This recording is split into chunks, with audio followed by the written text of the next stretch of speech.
नमस्कार विद्यार्थी मित्रांनो, स्वागत आहे तुमचं मराठी गुरुजी या यूट्यूब चॅनेलवरती. मित्रांनो, मराठी व्याकरणातील अतिशय महत्त्वाचा असणारा भाग तो म्हणजे काळ आणि काळाचे प्रकार. मित्रांनो, हा भाग प्रत्येक स्पर्धा परीक्षेसाठी, त्याचबरोबर 10वी 12वी या बोर्डाच्या परीक्षेसाठी अत्यंत महत्त्वाचा असणारा भाग, तो भाग आपण या ठिकाणी सविस्तरपणे समजावून घेणार आहोत. व्हिडिओ काळजीपूर्वक बघा. काही शंका असल्यास नक्की कमेंट करून कळवा. तर मित्रांनो, सुरुवातीला आपण जाणून घेऊया काळ म्हणजे काय. तर क्रियापदावरून आपल्याला ज्याप्रमाणे वाक्यात दिलेल्या क्रियेचा बोध होतो, वाक्यातली जी क्रिया आहे ती क्रिया लक्षात येते, तसेच ती क्रिया कोणत्या वेळी घडत आहे हे यावरून आपल्याला जो बोध होतो त्या बोधाला त्यालाच काळ असे म्हणतात. काळाचे मुख्य 3 प्रकार आहेत. ते म्हणजे बघा पुढे आहे ना, पहिला आहे वर्तमान काळ, दुसरा भूतकाळ आणि तिसरा भविष्यकाळ. तर आता हे झाले काळाचे मुख्य 3 प्रकार. तर आता काळाचे जे उपप्रकार आहेत, सुरुवातीला आपण वर्तमान काळ बघूया. म्हणजे वर्तमान काळ आणि वर्तमान काळाचे उपप्रकार. तर बघा, वर्तमान काळाचा पहिला उपप्रकार आहे साधा वर्तमान काळ, दुसरा आहे अपूर्ण वर्तमान काळ, तिसरा पूर्ण वर्तमान काळ आणि चौथा आहे रीती वर्तमान काळ. हे भूतकाळाचे प्रकार आहेत, त्याचबरोबर हे भविष्य काळाचे प्रकार आहेत. पण आता बऱ्याच वेळा लक्षात घ्या की विद्यार्थी गोंधळतात, म्हणजे गोंधळ निर्माण होतो. त्याचं कारण म्हणजे कधीकधी चालू काळ ओळखा किंवा चालू पूर्ण काळ ओळखा असे प्रश्न देखील परीक्षेमध्ये विचारले जातात. त्यामुळं आता गोंधळून जाण्याचं काही कारण नाही, कारण मराठीमध्ये मित्रांनो अपूर्ण काळालाच चालू काळ असे म्हणतात, लक्षात घ्या. त्याच्यामुळं तुम्ही बऱ्याचदा प्रश्न आल्यानंतर हा प्रश्न निर्माण होतो की याला चालू काळ विचारला, मग आम्हाला चालू काळ तर माहीत नाही, पण अपूर्ण काळालाच चालू काळ देखील म्हटलं जातं. बघा, आता या ठिकाणी मी तुम्हाला काही उदाहरणाद्वारे समजावून देतो की अपूर्ण वर्तमान काळ ज्याला चालू वर्तमान काळ म्हणतात, अपूर्ण भूतकाळ म्हणजेच चालू भूतकाळ आणि अपूर्ण भविष्यकाळ म्हणजेच चालू भविष्यकाळ. पुढे जाऊया आपण. मराठीमध्ये रीतिकाळाला है ना, जो रीतिकाळ विचारतात तर रीतिकाळालाच पूर्ण काळ म्हणतात. म्हणजेच बघा, रीती वर्तमान काळ आहे तर त्यालाच चालू पूर्ण वर्तमान काळ असं देखील म्हटलं जातं. रीती भूतकाळ चालू पूर्ण भूतकाळ आणि रीती भविष्यकाळ चालू पूर्ण भविष्यकाळ असं देखील म्हटलं जातं. पुढं जाऊया आपण. पुढं बघा, वर्तमान काळ आणि त्याचे प्रकार. तर बघा, आता वर्तमान काळ म्हणजे काय आहे ना, म्हणजे जेव्हा क्रियापदावरून किंवा क्रियापदाच्या रूपावरून क्रिया आता घडत आहे असे जेव्हा आपल्याला बोध होतो तेव्हा त्या काळाला वर्तमान काळ म्हणतात. म्हणजे वाक्यामध्ये येणारं जे क्रियापद आहे हे महत्त्वपूर्ण आहे. मग त्या क्रियापदाच्या रूपावरूनच आपल्याला कळतं की क्रिया आता घडत आहे म्हणजे वर्तमान काळ, क्रिया घडून गेलेली आहे म्हणजेच भूतकाळ आणि क्रिया पुढे घडणार आहे म्हणलंच भविष्यकाळ. मग आता बघा, वर्तमान काळाची काही उदाहरणं बघा. पहिलं उदाहरण आहे, मी लाडू खातो. बघा, खातो या क्रियापदावरून आपल्याला लक्षात येते ती क्रिया म्हणजे लाडू खाण्याची जी क्रिया आहे ती क्रिया आता घडते. पुढे बघा, तो वर्तमानपत्र वाचतो. बघा, वर्तमानपत्र वाचण्याची जी क्रिया आहे ना, वाचतो हे जे क्रियापद आहे, तर या क्रियापदाच्या रूपावरून आपल्याला समजतं की क्रिया आत्ता घडते. तसंच बघा, आम्ही कबड्डी खेळतो, ती गाणे गाते, ते पेपर सोडवितात है ना, ती सकाळी लवकर उठते. म्हणजे ही जी क्रियापद आहेत, वाचतो, खेळतो, गाते, सोडवितात, उठते, करतो, आहेत, या क्रियापदावरून है ना आपल्याला असं लक्षात येतं की या वाक्यामध्ये ज्या घडलेल्या घटना आहेत किंवा ज्या क्रिया आहेत ह्या सध्याच्या परिस्थितीमध्ये घडणाऱ्या आहेत असा बोध होतो. म्हणून या काळाला वर्तमान काळ असं म्हणतात. पुढं बघा, पुढचं आहे याच वर्तमान काळाचे जे 4 उपप्रकार पडतात. त्याच्यामध्ये पहिला आहे तो म्हणजे साधा वर्तमान काळ, दुसरा आहे अपूर्ण वर्तमान काळ, पूर्ण वर्तमान काळ आणि रीती वर्तमान काळ. तर याच्यामधला पहिला जो आपण आहे साधा वर्तमान काळ, याच्याबद्दल जाणून घेऊया. साधा वर्तमान कशाला म्हणतात? म्हणजे जेव्हा क्रिया ही वर्तमान काळात घडते, म्हणजे वर्तमान काळ आणि साधा वर्तमान काळ हे जवळजवळ दोन्ही एकच असतात, है ना. की मग उदाहरणावरून लक्षात येईल तुमच्या, मी पेरू खातो. बघा, या वाक्यामध्ये पेरू खाण्याची जी क्रिया आहे ही क्रिया काय होते, है ना, आपल्याला लक्षात येते की आत्ता घडते, म्हणजेच वर्तमान काळात घडते. राम खो खो खेळतो, संगीता कविता गाते, है ना, संतोष गाणी ऐकतो, बाळू पाणी पितो, गाय गवत खाते. या वाक्यातल्या क्रियांवरून आपल्याला लक्षात येते की या क्रिया आत्ता घडत आहे. बघा, आता पोलीस येतात, तोच चोर गायब, तुम्ही पुढे व्हा, मी येतोच. म्हणजे ह्या क्रिया घडतायत, आत्ता घडतायत समोर. जानेवारी नंतर फेब्रुवारी येतो, पृथ्वी सूर्याभोवती फिरते. बघा, कारण ही क्रिया सतत चालू आहे. जानेवारी महिन्यानंतर फेब्रुवारी महिना हा येतो, ही क्रिया नेहमीची आहे, सततची आहे. त्यामुळे अशी वाक्य आहे ना ही साध्या वर्तमान काळामध्ये येतात. पुढचं आहे अपूर्ण वर्तमान काळ, आहे ना, ज्याला दुसरं नाव आहे चालू वर्तमान काळ. म्हणजे बघा, जेव्हा एखादी क्रिया ही वर्तमान काळात असून ती अपूर्ण आहे, म्हणजे ती क्रिया पूर्ण झालेली नाही किंवा म्हणजे चालू असेल, है ना, असेल म्हटलंय, तेव्हा त्या वर्तमान काळाला अपूर्ण किंवा चालू वर्तमान काळ असे म्हणतात. म्हणजे क्रिया चालू आहे म्हणजेच कशी आहे, पूर्ण झाली आहे का, नाही झाली म्हणजेच ती कशी आहे, अपूर्ण आहे. बघा, उदाहरण लक्षात घ्या ना. उदाहरण, सुयश शुद्ध लेखन लिहित आहे. म्हणजे त्याची या वाक्यातली जी क्रिया आहे शुद्ध लेखन लिहिण्याची, ही क्रिया काय झालेली आहे, पूर्ण झाली आहे का, नाही झाली, म्हणजेच कशी आहे, अपूर्ण आहे. अपूर्ण आहे म्हणजेच चालू आहे. बघा, आता राजेश कविता पाठांतर करीत आहे. म्हणजे त्याची कविता पाठांतर करण्याची जी क्रिया आहे ही क्रिया पूर्ण झाली नाही, म्हणजेच ही क्रिया कशी आहे, अपूर्ण आहे. आता सतीश पुस्तक वाचत आहे, मुले अंगणात खेळत आहेत, संतोष अभ्यास करीत आहे, बाबा फेरफटका मारत आहे. म्हणजे या वाक्यांवरून तुम्हाला आता लक्षात आलं असेल की बघा, एखादी क्रिया ही वर्तमान काळात आहे. म्हणजे बघा, हे आहे, आहे, आहेत, आहोत, आहे, ही वर्तमान काळी क्रियापद आहेत. मग यावरून आपल्याला लक्षात येतं क्रिया तर वर्तमान काळात सुरू आहे, पण ती क्रिया पूर्ण झालेली नाही, म्हणजेच कशी आहे, अपूर्ण आहे, असा बोध होतो. म्हणून त्याला अपूर्ण वर्तमान काळ किंवा चालू वर्तमान काळ असे. बघा, गुरुजी विद्यार्थ्यांना व्याकरण शिकवत आहेत. म्हणजे व्याकरण शिकवण्याची क्रिया ही पूर्ण झालेली नाही, म्हणजेच कशी आहे, अपूर्ण आहे. आता बघा, पूर्ण वर्तमान काळ म्हणजे काय.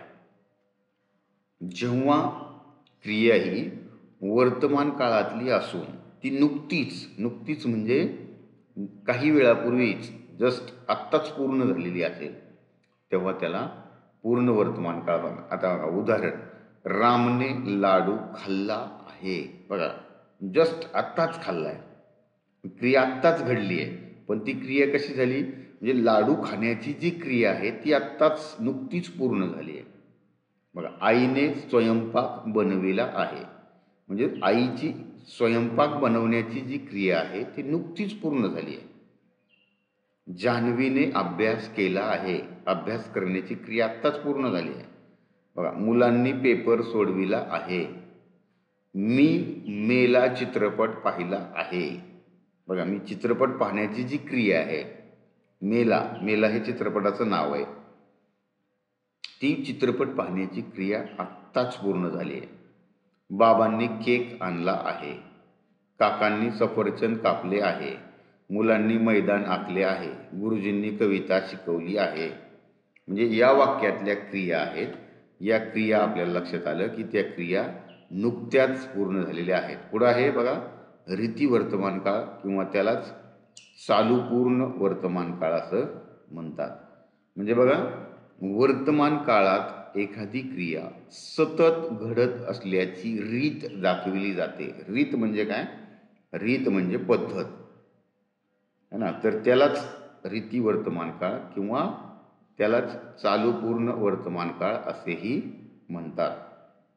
पुढे बघा म्हणजे रीती म्हणजे चालू पूर्ण वर्तमान काळात क्रिया ही अगोदर होऊन गेलेली असते, सध्या होत असते व भविष्यात देखील होईल अशी अपेक्षा असते. बघा अगोदर म्हणजेच काही वेळापूर्वी घडून गेलेली असते, सध्या ती होत असते आणि भविष्यामध्ये सुद्धा ती क्रिया होईल अशी अपेक्षा असते. आता उदाहरणावरून तुमच्या आणखीन थोडंसं लक्षात येईल. बघा पहिलं उदाहरण, राम दररोज फिरायला जातो. बघा दररोज म्हणजेच नित्य, नेहमी, सतत है ना. मग ही क्रिया फिरायला जातो, जाण्याची क्रिया होऊन गेली आहे आणि दररोज याच्यावरून लक्षात येत आहे की तो है ना सतत फिरायला जातोय है ना. ती क्रिया होऊन गेलेली आहे, सध्या होत आहे आणि भविष्यामध्ये देखील ती क्रिया होण्याची अपेक्षा आहे. बघा सुयश रोज अभ्यास करतो, म्हणजे त्याने आज अभ्यास केलाय, काल अभ्यास केलाय है ना आणि उद्या देखील तो म्हणजे भविष्यात देखील तो अभ्यास करेल. म्हणून याला है ना रीती वर्तमान काळ किंवा चालू पूर्ण वर्तमान काळ म्हटलेला आहे. बघा राधिका नेहमीच वर्तमानपत्र वाचते है ना. नेहमीच या शब्दावरून आपल्याला हे लक्षात येते की बरं आज तिने वाचले, काल पण वाचलेले आणि उद्या पण ती वाचणार आहे. मग या वाक्यांमध्ये बघा दररोज, रोज, नेहमीच है ना, रोज, दररोज, नेहमी म्हणजे ही वाक्य बघा. आमच्या गुरुजींचा आवाज नेहमीच वरच्या स्वरात असतो है ना. वरच्या स्वरात म्हणजे या वाक्याचा अर्थ असा होतो की म्हणजे आमचे गुरुजी नेहमीच वरच्या आवाजात म्हणजे आहे ना एक प्रकारे रागावून किंवा ओरडून बोलतात अशा प्रकारे. म्हणजे ते काय काल पण बोलत होते, आज पण बोलतायत आणि उद्या पण ते वरच्या आवाजातच बोलतील. म्हणजे या उदाहरणावरून तुमच्या लक्षात आलं असेल की रीती वर्तमान काळ किंवा चालू पूर्ण वर्तमान काळामध्ये क्रिया होऊन गेलेली असते, सध्या होत असते आणि भविष्यात ती क्रिया होण्याची अपेक्षा असते. यालाच चालू पूर्ण वर्तमान काळ असं म्हणतात. पुढं बघा आता आपण वर्तमान काळामध्ये ज्या काही अपवाद गोष्टी आहेत बघा, ह्या महत्त्वाच्या गोष्टी आहेत, ह्या लक्षात येणं महत्त्वाचे आहे. वर्तमान काळामधल्या काही अपवाद, प्रत्येक गोष्टींना काही अपवाद असतात, तसेच अपवाद वर्तमान काळाला देखील आहेत. ते पुढील प्रमाणे बघा लक्षात घ्या. पहिलं अपवादाचं पहिलं एक उदाहरण इथं बघा, त्रिकाल बाधित सत्य असलेल्या बाबी साध्या वर्तमान काळात बोलल्या जातात. सूर्येस उगवतो, हे काय त्रिकाल बाधित समजा. आज उगत होता तो है ना, शेकडो वर्षापूर्वी उगत होता, हजारो वर्षापूर्वी उगत होता. मग हे त्रिकाल बाधित सत्य आहे आणि तो है ना इथून पुढं तो असे शेकडो हजारो वर्ष उगवतच राहणार आहे. मग हे त्रिकाल बाधित सत्य आहे. तर अशा ज्या गोष्टी आहेत या साध्या वर्तमान काळामध्ये येतात. पुढचं उदाहरण बघा, पृथ्वी सूर्याभोवती फिरते. ती आजही फिरते, कालही फिरत होती, उद्याही फिरणारच आहे. म्हणजे हे त्रिकाल बाधित सत्य आहे, याला कोणी मोडीत काढणार नाही. मग अशा बाबी या साध्या वर्तमान काळामध्ये येतात. बघा सूर्य पश्चिम दिशेस मावळतो, चंद्र पृथ्वीभोवती फिरतो. या ज्या घटना आहेत या उदाहरणावरून तुमच्या लक्षात आलं असेल की त्रिकाल बाधित सत्य असलेल्या बाबी या साध्या वर्तमान काळात बोलल्या जातात. पुढे बघा आता, इतिहासामधील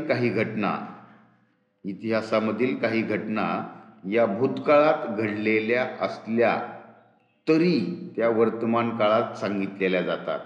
त्याला ऐतिहासिक वर्तमान काळ असं म्हणतात. बघा उदाहरण लक्षात घ्या. बाजीप्रभू देशपांडे शिवाजी महाराजांना म्हणतात. बघा आता हे किती म्हणजे 350-400 वर्षापूर्वी ही घटना घडलेली आहे. मग त्या आज आपण सांगतोय त्या वर्तमान काळात सांगितलेल्या जातात. घडलेली घटना आहे भूतकाळात, म्हणून यांना काय म्हणायचं, ऐतिहासिक वर्तमान काळ म्हणायचं. बघा अर्जुन कृष्णाला म्हणाला, बघा हे किती शेकडो हजारो वर्षापूर्वीची घटना आहे है ना. महाभारतामधलं समजा अर्जुन कृष्णाला म्हणतात, ही घटना भूतकाळामध्ये घडून गेलेली आहे पण ते आज सांगतोय म्हणून त्याला ऐतिहासिक वर्तमान काळ म्हटले गेले. देव लाकूड तोड्याला म्हणतात, बघा ते गोष्टीमधलं हे वाक्य, पण ही घटना आहे ना पूर्वीच घडून गेलेली आहे, तर ते आज आपण सांगतोय म्हणून याचं ऐतिहासिक वर्तमान काळामध्ये. बघा तानाजी मालुसरे शिवाजी महाराजांना म्हणतात. म्हणजे अशा प्रकारे लक्षात घ्या की इतिहासामधील काही घटना या भूतकाळात घडलेल्या असल्या तरी त्या वर्तमान काळात सांगितल्या जातात, म्हणून त्यांना ऐतिहासिक वर्तमान काळ असे म्हणतात.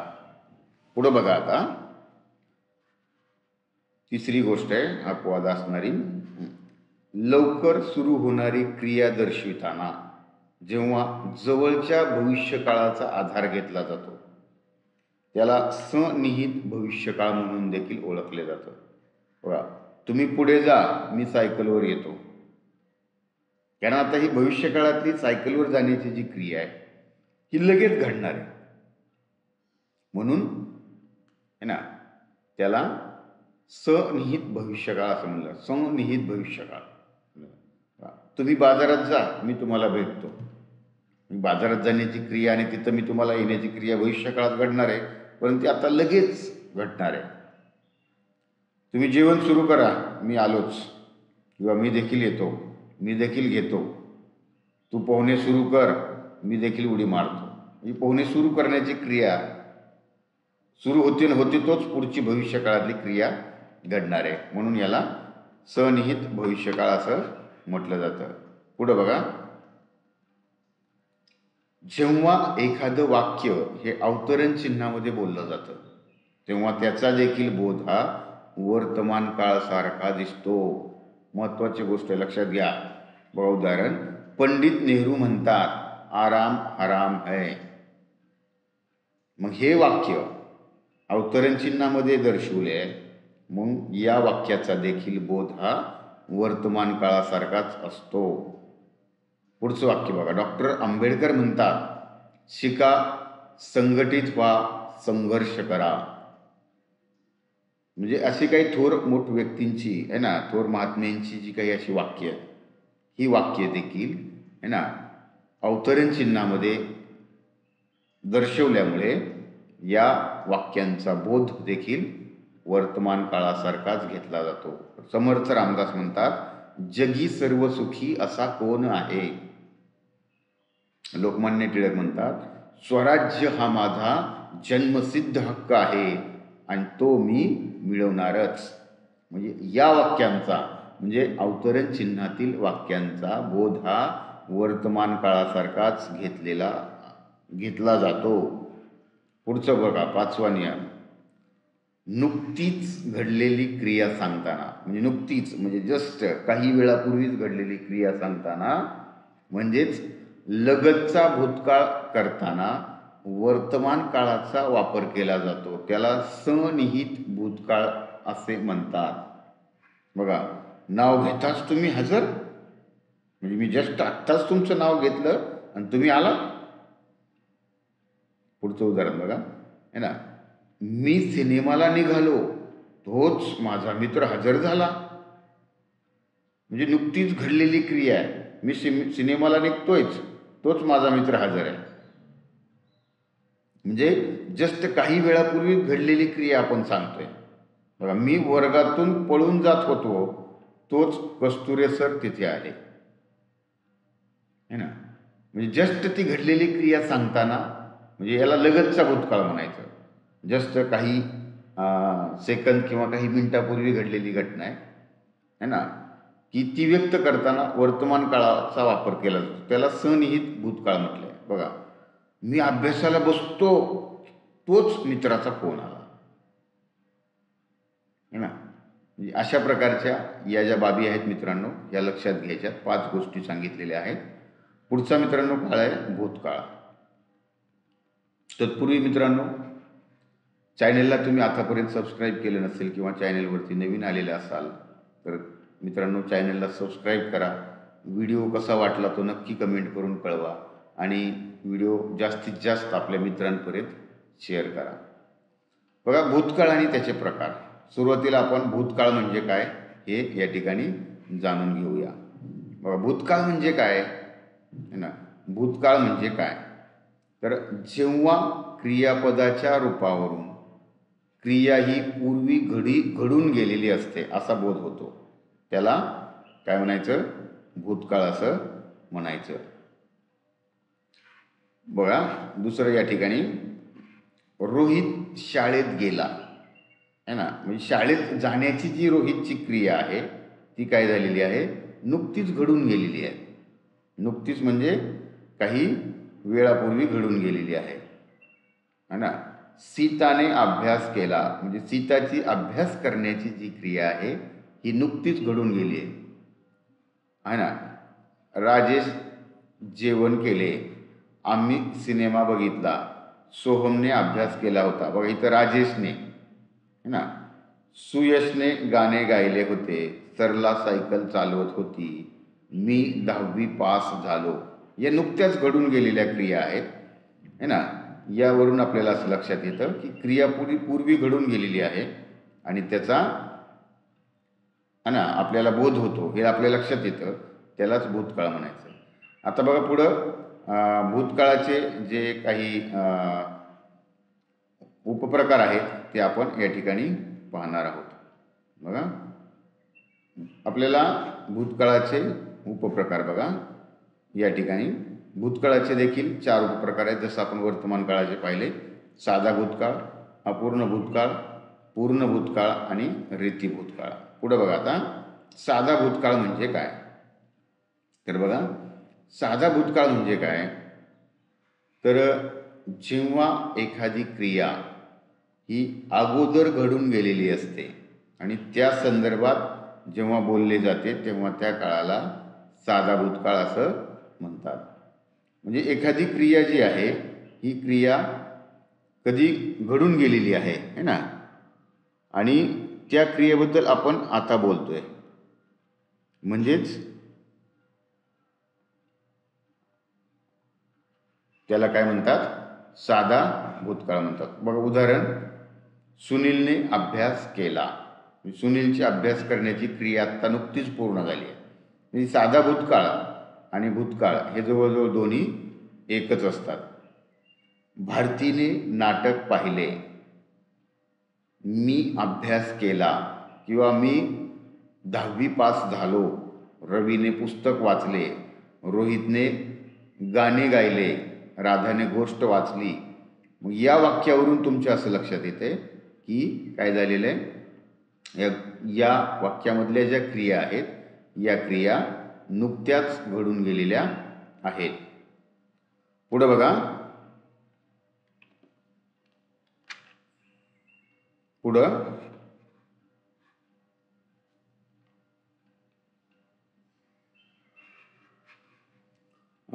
बाबांनी पूजा केली, आईने पूर्ण भूतकाळ किंवा त्याला दुसरं नाव आहे चालू भूतकाळ.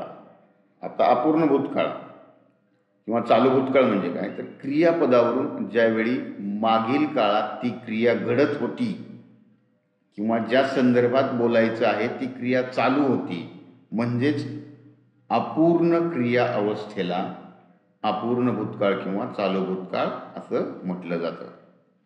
उदाहरण बघा, सुयश शुद्धलेखन लिहित होता, राजेश कविता पाठांतर करत होती.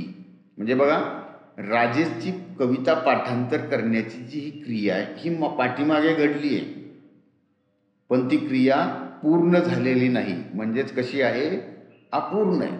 आणि त्या क्रियेबद्दल आपण आता बोलतोय हे ना. आणि अपूर्ण होती म्हणजेच पूर्ण झाली नव्हती, म्हणजे चालू होती.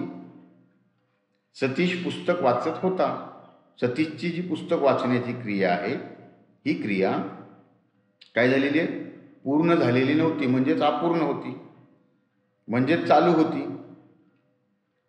मुले अंगणात खेळत होती, संतोष अभ्यास करीत होता, बाबा फेरफटका मारत होते. म्हणजे या उदाहरणावरून तुमच्या लक्षात आलं असेल की वाक्यामध्ये घडलेल्या ज्या क्रिया आहेत या क्रिया या भूतकाळामध्ये घडलेल्या आहेत, पण त्या क्रिया पूर्ण झालेल्या नाहीत. पूर्ण झालेल्या नाहीत म्हणजेच अपूर्ण होत्या, म्हणजे चालू होत्या. पुढे बघा, आता आपण पूर्ण भूतकाळ बघूया. अपूर्ण भूतकाळानंतर आता पूर्ण भूतकाळ. पूर्ण भूतकाळ म्हणजे काय, तर जेव्हा क्रियापदावरून मागील काळात एखादी क्रिया पूर्ण झालेली असते. आता आपण अपूर्ण झालेली बघितलं, तर पूर्ण झालेली असते किंवा ती क्रिया पूर्णपणे संपलेली असते असा आपल्याला अंदाज येतो, तेव्हा त्या काळाला पूर्ण भूतकाळ म्हणून ओळखलं जातं. उदाहरण बघा, रामने लाडू खाल्ला होता. बघा, तर रामची लाडू खाण्याची जी क्रिया आहे ती क्रिया घडून गेलेली आहे, पण है ना, म्हणजे क्रिया ज्या गोष्टीवरती झाली आहे, लाडूवरती झाली आहे, मग ते लाडू पूर्णपणे खाऊन झालेला होता. आता बघा, आईने स्वयंपाक बनविला होता. म्हणजे आईची जी स्वयंपाक बनवण्याची क्रिया आहे ती क्रिया पूर्ण झालेली होती. जान्हवीने अभ्यास केला होता, है ना. राजेश झोपला होता, मुलांनी पेपर सोडविला होता, मी मेला चित्रपट पाहिला होता. म्हणजे या गोष्टींवरून आपल्या लक्षात येत आहे की बघा, क्रियापदाच्या रूपावरून आपल्याला क्रिया ही मागील काळात पूर्ण झालेली असते. म्हणजे ती क्रिया एकतर पूर्ण झालेली असते किंवा ती पूर्ण संपलेली पण असते असा आपल्याला अंदाज येतो, तेव्हा त्या काळाला पूर्ण भूतकाळ असं म्हटलं जातं. पुढे जाऊया, रीती भूतकाळ किंवा त्याला चालू पूर्ण भूतकाळ म्हणजे काय. बघा, रीती भूतकाळ, रीत म्हणजे पद्धत. बघा, आपण रीती वर्तमान काळामध्ये सुद्धा सांगितलं होतं की ती क्रिया परत परत घडते, त्या क्रियेमध्ये सातत्य आहे. बघा, भूतकाळामध्ये एखादी क्रिया सातत्याने घडत आलेली असून ती काही वेळा पूर्ण देखील झालेली असते, याच काळाला चालू पूर्ण भूतकाळ किंवा रीती भूतकाळ म्हणून ओळखलं जातं. बघा, आता उदाहरण, राम दररोज फिरायला जात होता. फिरायला जात होता म्हणजे काय, तो काय क्रिया पूर्णच झालेली आहे तिथं, है ना. किंवा राम दररोज फिरायला जात असे, म्हणजे फिरायला जाण्याची ही क्रिया भूतकाळात घडलेली आहे आणि ती पूर्ण देखील झालेली असते. सुयश रोज अभ्यास करत होता किंवा सुयश दररोज अभ्यास करत असे. राधिका नेहमीच वर्तमानपत्र वाचत होती. म्हणजे तिची वर्तमानपत्र वाचण्याची जी क्रिया आहे ही भूतकाळात घडलेली आहे आणि ती पूर्ण देखील झालेली आहे, पूर्ण देखील झालेली असते. सुनील रोज व्यायाम करत असे किंवा होता. या उदाहरणावरून आपल्याला लक्षात येते. बघा, उदाहरणं या ठिकाणी भरपूर दिलेली आहेत आपण, पण तुम्हाला एक 4-5 उदाहरण त्या उदाहरणावरून आपण समजून देतोय, है ना. प्रत्येक उदाहरणाबद्दल जास्त न बोलता, व्हिडिओ मोठा होईल. तर हे झाले भूतकाळ आणि भूतकाळाचे जे 4 उपप्रकार आहेत त्याच्याबद्दलची माहिती. आता भूतकाळामधल्या काही ज्या अपवाद गोष्टी आहेत त्या अपवाद गोष्टी आपण या ठिकाणी पाहणार आहोत. बघा, प्रत्येक गोष्टींना काही अपवाद असतात, तसेच अपवाद वर्तमान काळाला देखील होते, आपण पाहिले. आता भूतकाळातले आपण अपवाद गोष्टी पाहणार आहोत. सनिहित भविष्यकाळ दर्शविण्यासाठी ज्याप्रमाणे वर्तमान काळाचा वापर केला जातो तसाच भूतकाळाचा देखील वापर केला जातो. उदाहरणार्थ, तू जेवायला बैस, मी आलोच.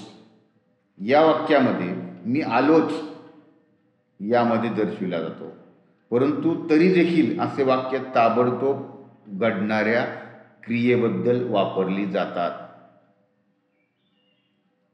पुढचं बघा, एखादी क्रिया भविष्यामध्ये निश्चित होणार या अर्थी निसंशय, म्हणजे त्याच्यामध्ये काही शंका नाही आहे, हा भविष्यकाळ सांगितला जातो. त्यामध्ये भूतकाळाचा वापर झालेला दिसतो. बघा आता, बघा, वर्गामध्ये लक्ष दिले नाही तर कस्तुरे सरांनी शिक्षा केलीच म्हणून समज. म्हणजे लक्ष नाही दिलं तर शिक्षा निश्चित होणार आहे, निसंशय होणार आहे, त्यात काही शंका नाही.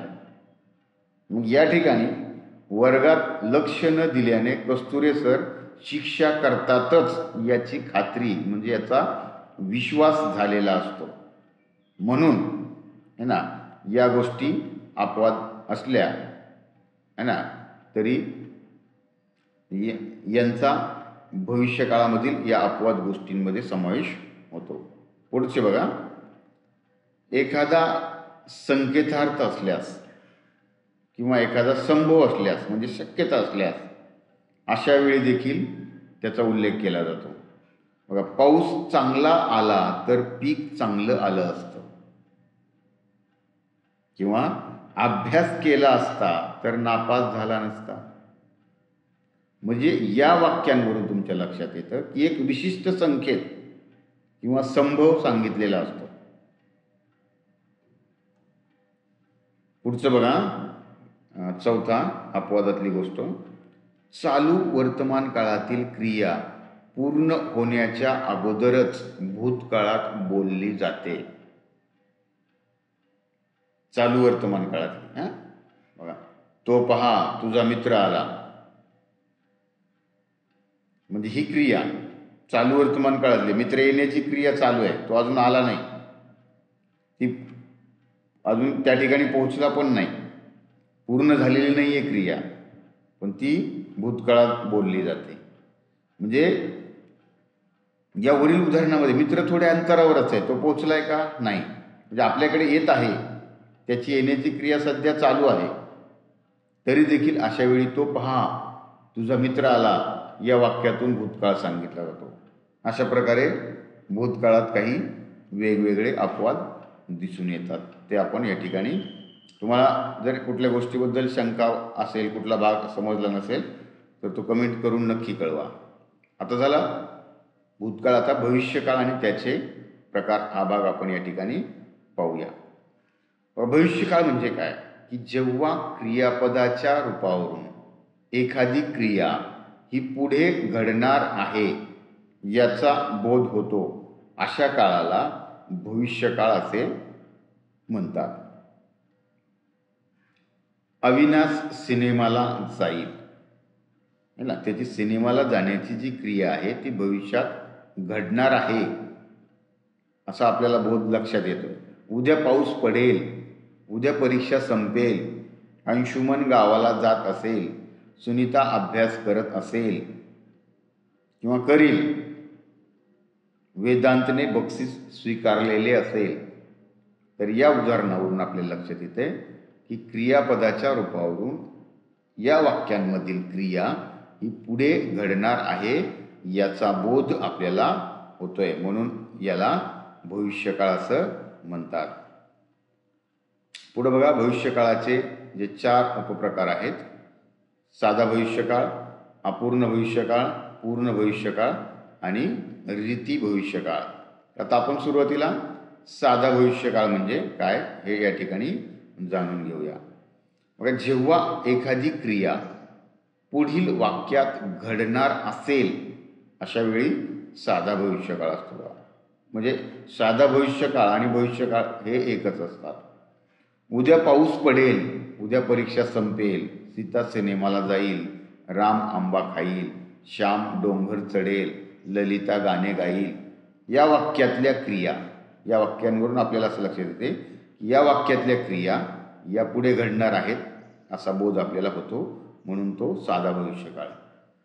पुढे बघा, अपूर्ण भविष्यकाळ म्हणजे काय किंवा त्यालाच चालू भविष्यकाळ म्हटलं जातं.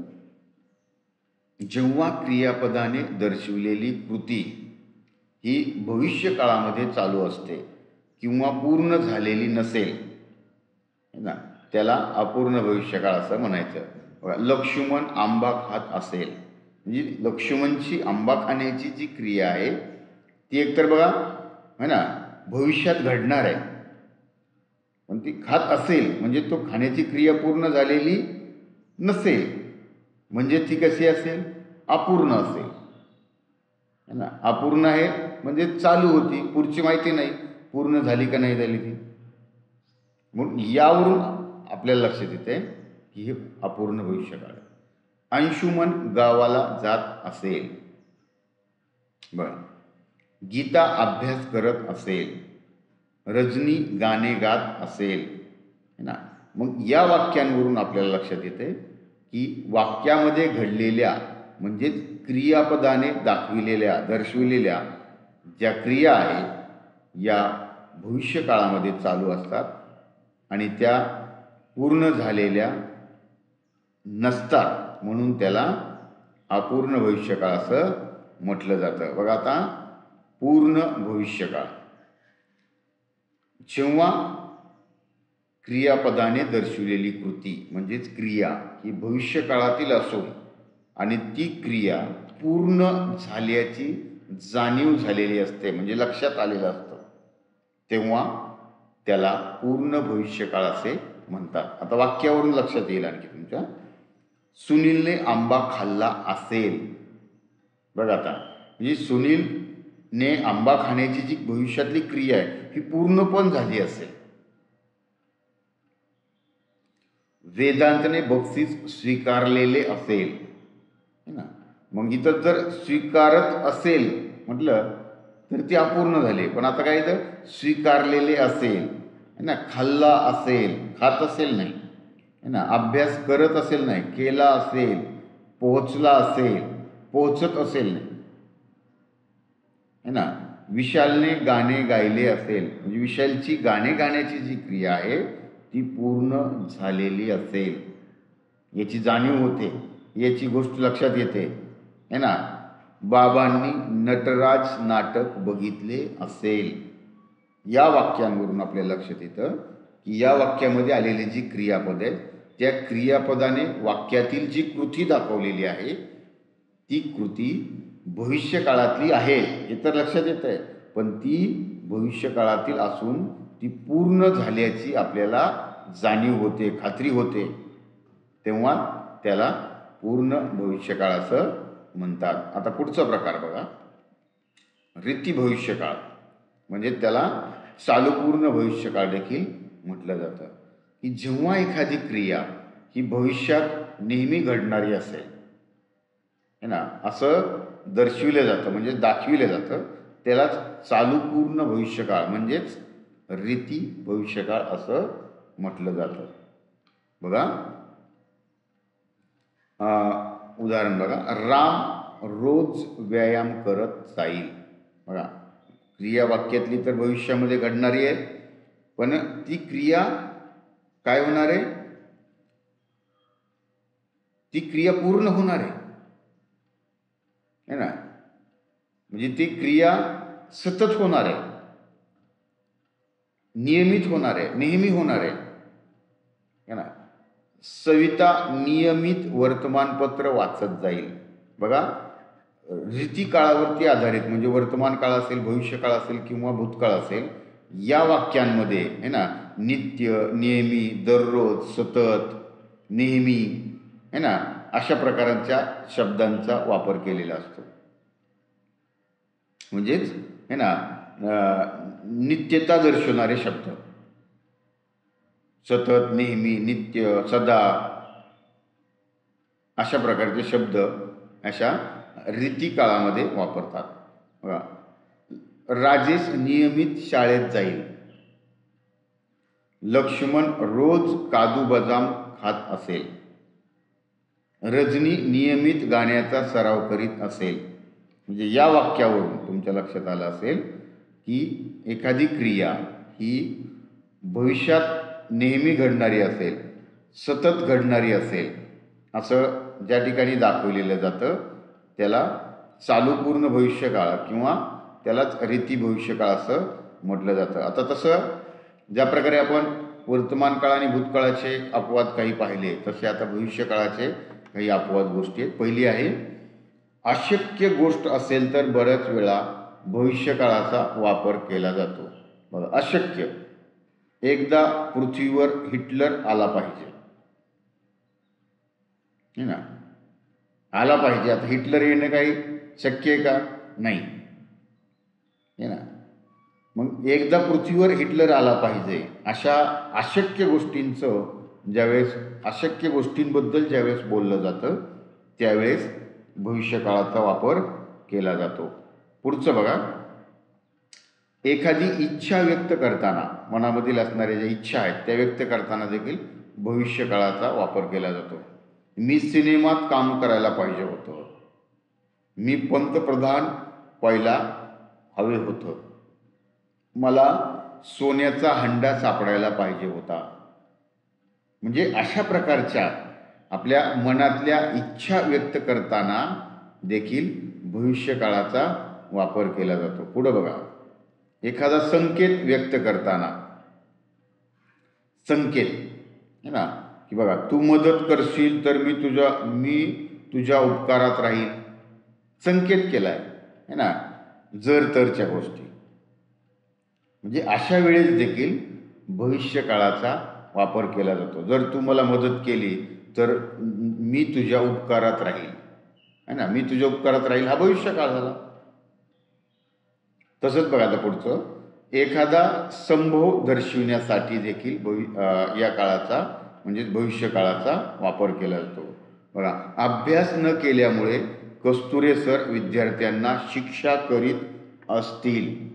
कारण कस्तुरे सरांबद्दल माहिती होतं की ते कडक शिस्तीचे होते, अभ्यास न करणे ही गोष्ट त्यांना आवडत नव्हती, म्हणून हा त्यांच्याबद्दल व्यक्त केलेला संभव आहे की असं झालं असेल. पुढं बघा, एखादी क्रिया पुढे घडणार असेल तर भविष्यकाळाचा वापर केला जातो. उद्या काय तो परीक्षेचा निकाल करेल, म्हणजे ही क्रिया पुढे घडणार आहे. परीक्षेचा निकाल आज ना उद्या, जे आज नाही लागला उद्या परवा लागणारच आहे ना. उद्या काय तो परीक्षेचा निकाल करेल है ना, म्हणजे पास होईल नापास होईल याबद्दल तो निकाल आल्यानंतरच कळेल. म्हणजे यावरून ही गोष्ट लक्षात येतं की आपल्याला है ना एखादी क्रिया ही पुढे घडणार आहे असं ज्यावेळेस आपल्याला बोलायचं असतं त्यावेळेस भविष्यकाळाचा वापर केला जातो. तर मित्रांनो, प्रस्तुत व्हिडिओच्या माध्यमातून आपण काळ म्हणजे काय, काळाचे मुख्य प्रकार कोणते, काळाचे उपप्रकार कोणते, काळाची उदाहरणं कोणती है ना, आणि काळाबद्दल प्रत्येक काळाबद्दल असणाऱ्या अपवाद गोष्टी कोणत्या, तर ही या व्हिडिओच्या माध्यमातून आपण छोटीशी एक माहिती देण्याचा प्रयत्न तुम्हाला केला. आणि क्रियापदाच्या संबंधित आपल्याला काळ आणि काळाचं जे क्रियापद आहेत या संबंधित माहिती आपण तुम्हाला दिली. व्हिडिओ कसा वाटला तो निश्चित कमेंट करून कळवा. व्हिडिओला जास्तीत जास्त लाईक करा, शेअर करा. धन्यवाद.